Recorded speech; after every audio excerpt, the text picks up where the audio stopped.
Hi welcome to చేతన media. మేలో జరిగిన వర్చువల్ మహానాడు సందర్భంగా గుంటూరు పార్టీ ఆఫీస్కి వచ్చిన తెలుగుదేశం పార్టీ జాతీయ కార్యదర్శి నారా లోకేష్ అక్కడ నాయకులకి కార్యకర్తలకి షాక్ ఇచ్చారు.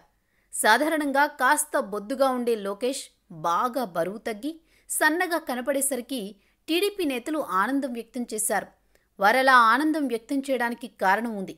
అదేంటంటే ప్రత్యర్థి వైసీపీ పార్టీ నాయకులు నారా లోకేష్ను విమర్శించడానికి ఆయన పర్సనాలిటీ కూడా టార్గెట్ చేసేవారు. ముఖ్యంగా రోజా, అంబటి రాంబాబు, కొడాలి నాని వంటి నాయకులు పదే పదే రాజకీయ విమర్శలు చేయడానికి సబ్జెక్ట్ లేక బాడీ షేమింగ్ చేసేవారు. బాడీ షేమింగ్ అంటే ఒక వ్యక్తి యొక్క ఆకారం, మాట తీరు, బాడీ లాంగ్వేజ్, డ్రెస్సింగ్ స్టైల్ వంటి వాటిని విమర్శించడం అన్నమాట. అయితే ప్రత్యర్థి వర్గం అలాంటి విమర్శలు ఎన్ని చేసినా పాజిటివ్గా తీసుకుని తనని తాను మలుచుకోవడానికి లోకేష్ చేసిన ప్రయత్నం అతని రాజకీయ పరిణితికి నిదర్శనం అన్నది నాయకుల, అభిమానుల అభిప్రాయం.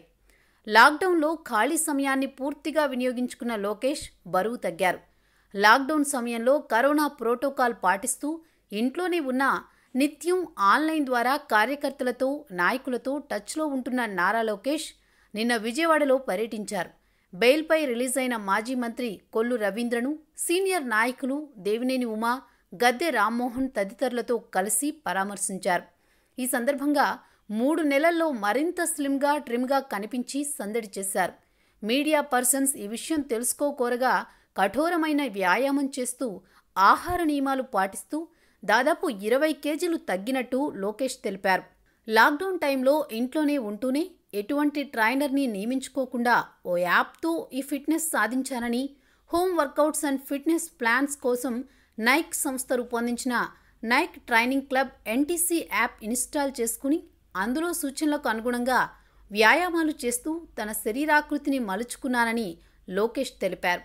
ఆహార నియంత్రణ పాటిస్తూ ఉడకబెట్టిన కూరగాయలు వంటివే తీసుకుంటున్నామని చెప్పారు.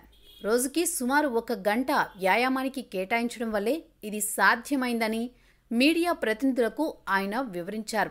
కేవలం శరీరాకృతిలోనే కాదు, లోకేష్ మాట తీరులో కూడా మార్పు కనిపించింది. మీడియా ప్రతినిధులు అడిగిన ఏ విషయంపైనైనా సూటిగా, సుత్తి లేకుండా తెలుగులో ఆకట్టుకునేలా మాట్లాడారు. ముందస్తుగా ఎటువంటి ప్రిపరేషన్ లేకుండా, ఎటువంటి స్క్రిప్ట్ పేపర్స్ లేకుండా, తడుముకోకుండా, ఒక్క పొరపాటు లేకుండా, తొట్రు పడకుండా ప్రతి అంశాన్ని పేర్లు, ఊర్లు, సంఘటనలతో సహా వివరిస్తూ లైవ్లో మాట్లాడి అందరినీ ఆశ్చర్యపరిచారు. సరికొత్తగా దర్శనమిచ్చిన నారా లోకేష్ను మనిషి స్లిమ్, మాట తూటా అంటూ కార్యకర్తలు, అభిమానులు అభినందిస్తున్నారు.